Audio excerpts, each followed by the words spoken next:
प्रणाम लंकेश्वर। मैंने तुम्हें पहचाना नहीं। मैं आपको इस कारागार से मुक्त कराने आया हूं।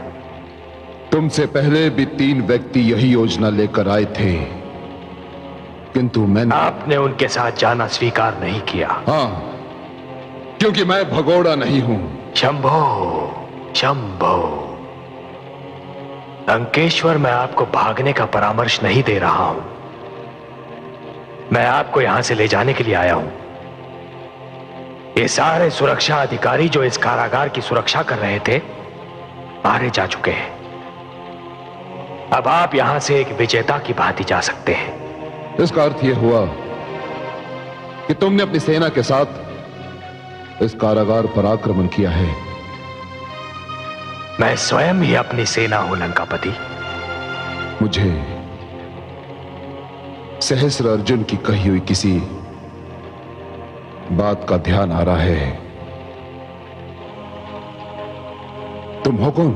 आप जिसके भक्त हैं, मैं उन्हीं का शिष्य हूं। मेरा नाम राम। राम? हाँ लंकापति रावण, राम, ऋषि जमदग्नि का पुत्र, जिसे उसके गुरु ने परशुराम बना दिया। तुम मुझे मुक्ति दिला के मुझ पर उपकार क्यों करना चाहते हो? क्योंकि मैं आपके उपकार का ऋण चुकाना चाहता हूं। मैंने? किंतु मैंने कौन सा उपकार किया है तुम पर?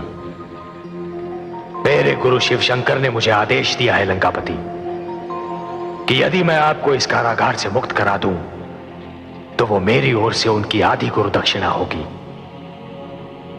गुरु दक्षिणा का साधन जुटाने में आपने मेरी सहायता की है, यह उपकार ही तो है।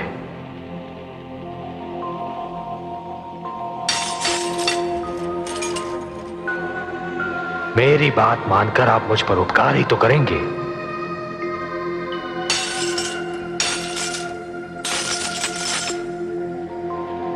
अब आइए, इस चार दीवारी के बाहर स्वतंत्रता आपकी प्रतीक्षा कर रही है।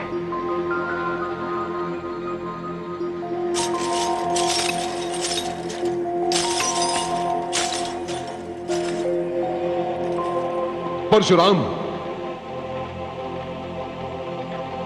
आप मुझे राम ही कहिए लंकापति रावण।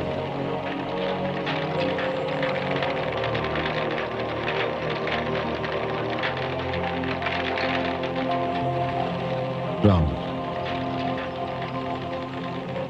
इस समय स्वतंत्रता के बदले कुछ भी देने की स्थिति में नहीं हूं मैं, किंतु तुम किसी भी समय कोई भी वस्तु मुझसे मांग सकते हो, इसका अधिकार मैं तुम्हें देता हूं।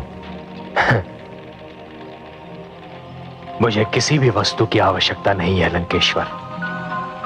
हाँ, एक बात अवश्य कहना चाहता हूं। क्या कहना चाहते हो? आपने कारागार में एक लंबी अवधि बिताई है। आपको यह ज्ञात हो चुका है कि एक बंदी का जीवन कितना अपमानजनक और कष्टदायी होता है। जान चुका हूं, भली भांति जान चुका हूं।